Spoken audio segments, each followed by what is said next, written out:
Okay, hey everybody, welcome to another episode of On the Wrist from Off the Cuff. Today we have a really cool review for you from the brand Tissot. Now, although Tissot doesn't find itself on my channel too often, it's actually one of the first watches that I ever reviewed and probably one of the first nice quote-unquote watches that I ever purchased. So it's really great to have another Tissot on camera and sharing with you guys today. This particular one was actually a Father's Day gift from my wife. So I will start off saying that, one, thank you to the Mrs. Alamaris, appreciated. And I will say that, yeah, if you are watching this looking for a gift for kind of dads and grads, this is actually a pretty awesome option. Now, a little bit about the brand. Tissot was founded back in 1853. They are, of course, Swiss made, and we got a little bit of Swiss goodies on the side there. Swiss made pen, Swiss made knife.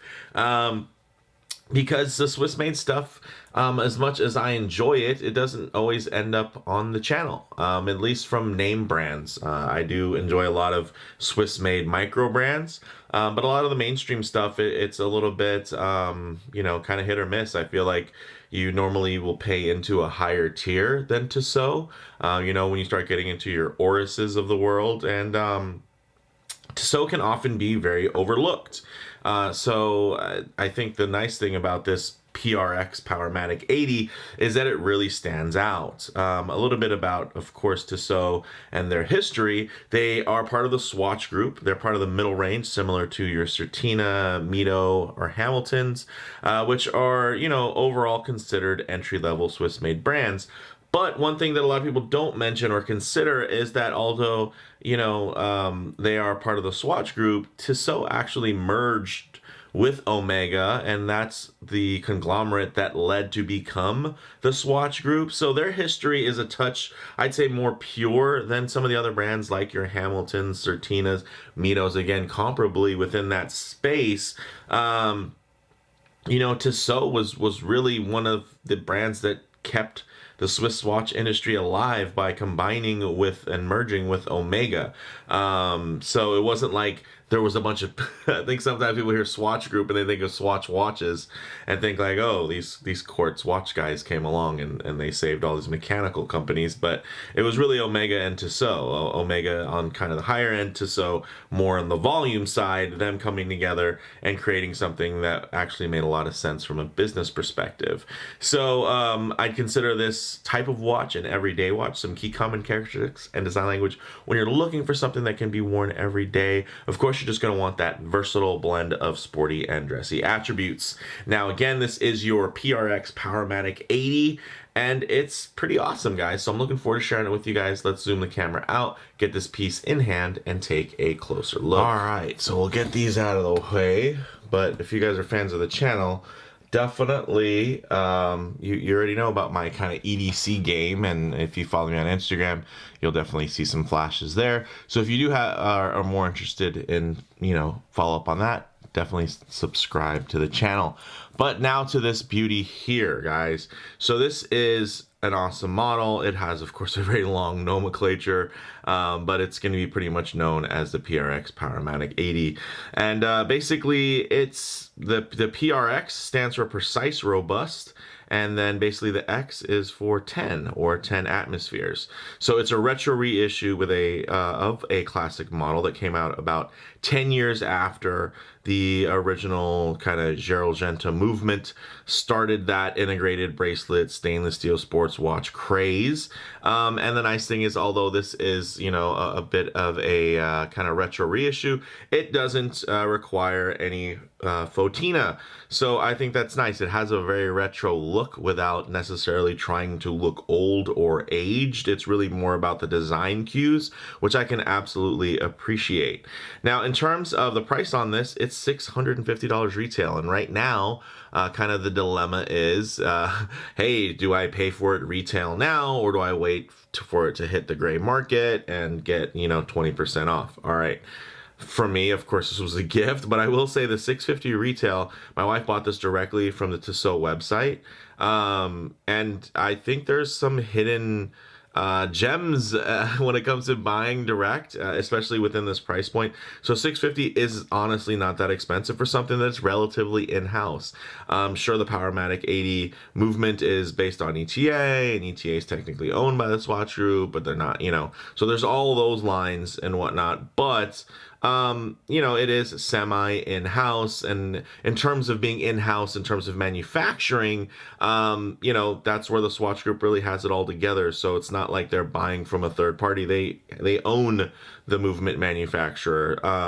Although they didn't start that brand of ETA, they do own it now, and that's how the cookie crumbles. So I mean, it straddles the line in terms of kind of quote unquote in-houseness, but I think it's quite a value, and especially when you are paying for it full price, because what ends up happening is, let me grab this guy here. So the box it comes in, it's a little surprise action, something very cool. Of course, very standard. Oh, just for those of you who never bought a Tissot watch, so pretty cool that it actually comes with a little book there about the history of Tissot. But in one of these here, there's basically like information on a complimentary. I'll try to cover my information there, but basically, so the service voucher. So I'll try to cover that. Just don't steal my service voucher information. But basically, you can get a free service because you purchased directly. So that was kind of cool, because honestly, getting your watch serviced is not something everybody addresses for mechanical watches. People have different views on it. Some people say just pretty much get it serviced if something goes wrong. But with the Powermatic 80, that is an absolute concern, because the way the movement is, as you can see, you can't really make adjustments on it in the kind of standard way. Basically, it's kind of a one-piece drop in, drop out for that section, not the entire movement as itself, but for on the adjustment side. So there's going to be certain things in terms of adjusting, servicing, that are not going to be quite as straightforward as if you were to buy something like a standard ETA 2824, or let's say a comparable Seiko 6R35 movement, which will have 70 hours of power reserve, but the same beat count as you're getting here, 6 beats, 6 ticks per second, essentially at 3 hertz versus the standard 4 hertz beat that you'll find in a regular ETA 2824. So I thought that was very cool from that standpoint, and it does add a little bit of value, especially if you're thinking about this from the long term. Of course, I have tons of watches, so they all go into rotation. I'm not wearing them all as often as other watches. If you only own 10 watches, you're probably going to wear those 10 a lot more than I'm going to wear 150 of the watches that I have at my house right now. But this one actually has found its way onto my wrist many times, which I thought was kind of fun, and I thought I'd share with you. Some things I did want to share about the size, because I feel like it's been kind of broadcasted, people mentioning it wears differently, this and that. I will say that although it is a 40 millimeter diameter, the across the bezel is only 37 millimeters. So for me, it wears smaller, but in an absolutely good way. So I think there was some people that saying this should be a 37 millimeter watch, but it wears actually quite small. It does get a little bit extended and distorted when you think about lug to lug, because the case lug to lug is actually quite small at 44.4, but these first end links don't articulate. So it's, the physical lug to lug versus, I guess, the actual lug to lug is a little bit different. But I don't want to knock that against this, because it does have a quick release strap. So I assume at some point they will have some type of straps that can be switched out, which means that a first end link really won't be an issue. So before you completely write off the PRX as being too large for your smaller wrist, something to consider. Also, The 11 millimeter thickness, I think some people might think it's a little bit too thick. Some people might think that that's fine. But I will mention that the mid case is only 5 millimeters thick. So it does really help this watch melt away on the wrist. You see that's the brushed portion. It catches the light. The reflective portions here, of course, they're going to reflect off of your wrist, visually shrinking everything down, which I think is an absolute plus. Of course, we're going to get the full 316L stainless steel construction. It's brushed and polished. Flat brushing is really quite immaculate. Not anything crazy luxury level, but I mean, yeah, maybe rewind the clock back 20, 30 years. This would be absolutely luxury finish level, but now we can do this at mass production, which I think is really great. In terms of the crystal, it is a really nice flat sapphire crystal, and it does have an inner AR coating. The crown is a non-screw down crown, but it is signed there with a little Tissot T. It's a bit small, especially for my larger-ish chunky finger hands, whatever you guys in the comments want to comment on them today. So yeah, for somebody with not small hands, it's a smaller crown, but I will say it is accessible because it's not guarded or in any weird position. So I tend to be able to get purchase on it pretty easily when it comes to setting the watch. Now that movement, of course, is your automatic ETA Powermatic 80. It has an 80-hour power reserve, which is where it gets its name. Again, 3 hertz sweep. And then one of the nice things, it does have that Nevicron balance spring.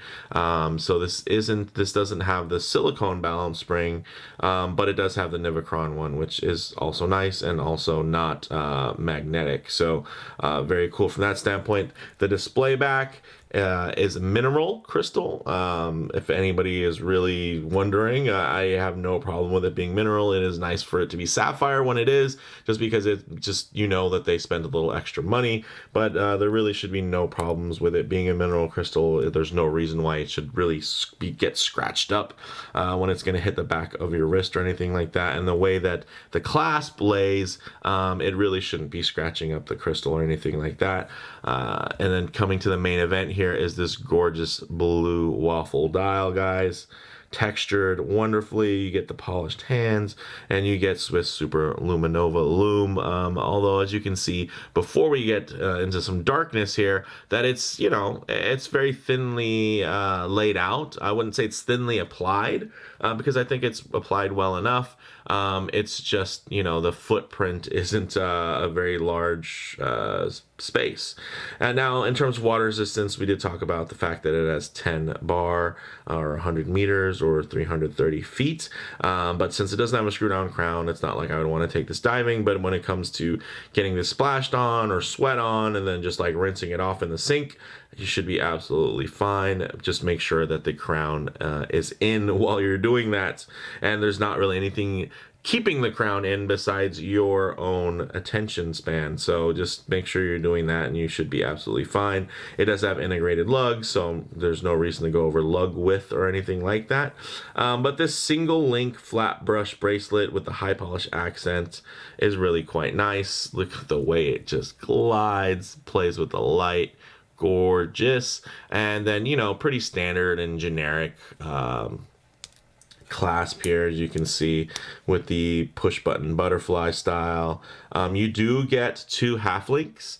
For me to get this fitted perfectly when I was sizing it, I just removed the half links and it fit great. So you can't see them here, but they are there. And for those of you that are wondering in terms of scale here, it is a 27 millimeter kind of at the top, it tapers down to 18 millimeters there, and it also has push pin connectors, so not screw pins, but these are relatively thin links, and you know, I think it's a fine choice. I don't mind it at all. So with that said, let's go ahead, get this piece on the wrist and see how it wears. All right, guys, as you can see on my 7¼ inch wrist, this wears really well. I think some of you might be thinking, oh, that wears really large and wide. Well, it's an integrated bracelet, right? So it's going to be wider. It's not going to have that. Again, it's tapering from 27 millimeters at the case, but it's not a wide case. So yes, well, you could make this watch smaller and it would still probably work just as good. I think honestly the dial size is in within a sweet spot. So I don't mind this at all, and I think it definitely gives it more of a sporty vibe, which is what the watch is, guys. This isn't a dress watch, so it is meant to be a sporty watch, and it should look like a sporty watch, and I think it looks fantastic. I mean, look at that, guys. For somebody who has a very large watch collection and kind of really takes the watch kind of geek aspect into thought whenever I do leave the house, and then I think about what watch I'm going to wear per the occasion, I have to say this Tissot, it's been one of those ones where I get excited to wear it. It just, look at that. One, it's beautiful. Look at the light play, right? It's well enough finished, not super expensive, but you get a lot of punch visually. This does kind of reference the old. They didn't invent the genre by any means. Again, this was 10 years after, at least the original one. The original PRX came out 10 years after Gerald Genta already started that craze. So this was an homage back then, and this is a reissue of an homage almost, right? And then it gets a little bit more homage-y by adding this waffle dial, which of course makes you think a little bit of Audemars Piguet or the AP Royal Oak. So it does have those aspects, but your average non-watch person and your average watch person will have different interests in this watch, which I think is cool. Non-watch person will see this and go, wow, that thing looks cool, looks expensive. That's a great feedback, because now it's like, actually it only costs like $650. Some people might be like, 600, whoa, that's a lot of money for a watch. Some people might be like, oh wow, that's really nothing. I thought that was gonna honestly be something that costs a couple grand, or at least 1,000, right? And then watch nerds will absolutely know the reference. They'll know Genta. They'll know these integrated steel bracelets. They'll know that these were originally, came out in the 70s, and they're being reissued now, and it's part of the Swatch Group, and so on and so forth. And they'll have fun with it, right? And I think that's the cool thing about this, is you get to kind of have fun with this piece. It doesn't take itself too seriously. It's not proclaiming to be hot horology. It's just a very good looking watch from a company that is, that is, look at 1853, guys. So, I mean, it was founded a while ago. They have some lineage. They have a horological significance, and they're pretty much the most sold Swiss brand like ever, continuously, right? It's like the what's that? The Honda Accord, like every year is or the BMW 3 Series. It's like every year it's awarded for just being the best, right? Same thing for Tissot. It's a volume mover, guys. So Tissot is, they're one of the things that are kind of, for a lot of people, the definition of Swiss made. I know a lot of people think hot horology, high-end stuff when they think Swiss made, but for a lot of people, Swiss made, tying into, let's say, Rolex, Swiss made just means that it's made, and it's made well, and they can make a lot of it, right? Rolex, although they're hard to get, they're but not by any means not mass produced. They're absolutely a mass produced product. And in that same light, again, with Japanese watches, to draw some parallels with Seiko, it's a fine watch for the money, right? It's a very solid watch for the money. That's why it goes back into that kind of dads and grads aspect there. And you can see it wears fantastic, guys. I know this is a little bit of a longer review because there's a little bit of a ramble to it, but that's what you get when you tune into my channel. So let's actually get into some, that light looks great, the light play, but let's purposely get the lights out, check out the Lume, and get into the low light transition and closing thoughts. All right, we'll go ahead and hit the lights here. As you can see, again, not a Lume beast by any means. It's great Lume. You can see it in the dark, but it's nothing really special from that standpoint. Maybe I'll even do it a favor, hit it with some black light so you can just get a better idea of it there, of the glow. Brings out a little bit more of the blue tone with the black light on it, but you can see where it's applied. And yeah, again, nothing to write home about. It is sporty, but it's, you know, not some diver or anything like that. But one thing I really like to get going within these segments here is to work in some low light transition, because you're not always going to be out in the middle of a field enjoying direct sunlight. A lot of the times you're going to be coming in and out of buildings, you know, maybe walking underneath an overhang, the shade of a tree, or just spending time in your favorite automobile. So you're going to want to know what this thing looks like in less than optimal lighting. And when I talk less than optimal, we'll even get into some high contrast lighting here, which should pretty much expose any of those imperfections that tend to get washed out by the studio lights. But as you can see, that flat brushing look quite uniform, glides over pretty nicely, nothing too milky in terms of the finishing there, still pretty well defined, so I dig that. And that dial is something else. That's one of the nice things about having that waffle texture, is that it's going to capture the light in different ways. So you still have, of course, the sun ray finish, but now you kind of have those other little pockets that will grab, or, you know, not grab light in different ways. So you can see in certain angles it can take on a very black you know, aesthetic, and then you kind of get over, and then it's just like, whoa, it can get very blue, then it can get very kind of just like sparkly and streaky and high contrast. But one of the things that kind of remains, though, is that it is still quite legible, which at the end of the day is a very important piece to a lot of people who want to be able to tell the time at a glance. So I can appreciate that. And then, of course, then you get the main lights back on here, and yeah, it's a blue dial, a handsome one at that, and it really, really sings. Man, this thing looks absolutely gorgeous. It looks great sitting there. It looks great on the wrist. And in terms of on the wrist wear, it lays nice and flat. It's well balanced. The finishing is much nicer in person than I'd say than in any photos that you're going to catch, or videos even. Hopefully my video helped kind of explain and hopefully get you closer to realizing how this thing actually looks in real life with some of the lighting choices I made. But the polished accents really pop. There aren't too many of them. You have the polished bezel, of course, and then you have those little polished accents on the links, but they really do make everything kind of feel a little bit more three-dimensional, because you have the flat polish, which makes everything flat and thin visually, and then you get that nice pop you know, within transition as light bounces off of certain aspects, which I think is great. Now, in terms of model variants, you get, of course, you have the blue dial here, there's a black dial and a silver dial with a rose gold bezel and some accents there to keep in mind. Those options are available, and then there's also and that's pretty much within that PM80 Powermatic 80, but there's also quartz variants as well, which don't have this textured dial. Some people prefer that, and that's absolutely cool too. And of course, the quartz version costs less, so something else to consider. You're gonna get still the great bracelet, great case, great history, great story to go with it. But now you're not gonna have to worry as much about anything else after that.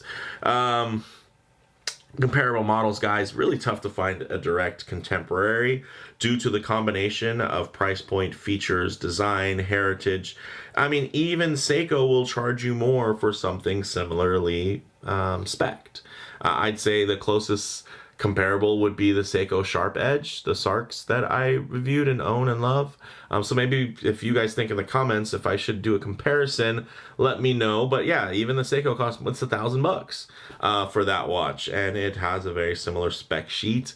Of course, Seiko is a little bit more pure in terms of its lineage, because they never, you know, combined and you know, changed and really had to pivot the way that they did. They caused the pivoting versus having to live through it and survive through it. So it's a little bit different in terms of kind of their brand lineage, a little bit more linear, no breaks from that standpoint. But yeah, again, as much as people value Seiko, they're going to charge you a little bit more. So I thought that was something nice to mention. Although I will say, to be fair, The sharp edge does have DiaShield coating, and of course I think if this had some type of hard coat on it, it would add value. So I can't necessarily say that it's okay, Seiko's just more expensive, but something cool to consider within this price range. Bottom line, guys, this is probably the finest affordable mainstream Swiss watch that you can get today, and the things that it competes with is other Tissots. So you know, of course there's some nice Mitos out there, some great Certinas, some great Hamiltons, but in terms of Swiss made mainstream watch, this thing gives you a lot. It's a lot to geek out on as an actual watch fan and enthusiast, and as a casual wearer who's like, well, I just want to spend my money on something that gives me as much as I can get. Well, this is one of those value propositions, guys. So if you're looking for kind of the most you can get out of a Swiss watch in terms of style, value, history, brand provenance, all that, this is probably the cheapest, best watch combination that you'll find out there. But let me know what you guys think in the comments below. Is there another model I'm overlooking that I should be comparing this to? If you even lasted this long, who even stays and listens to me talk this long? I don't know. The watch looks great though. Hopefully my commentary was helpful as well. Let me know what you guys think in the comments below. If you like the video, please do hit like, and if you haven't already, please subscribe for more content just like this. Thanks, guys.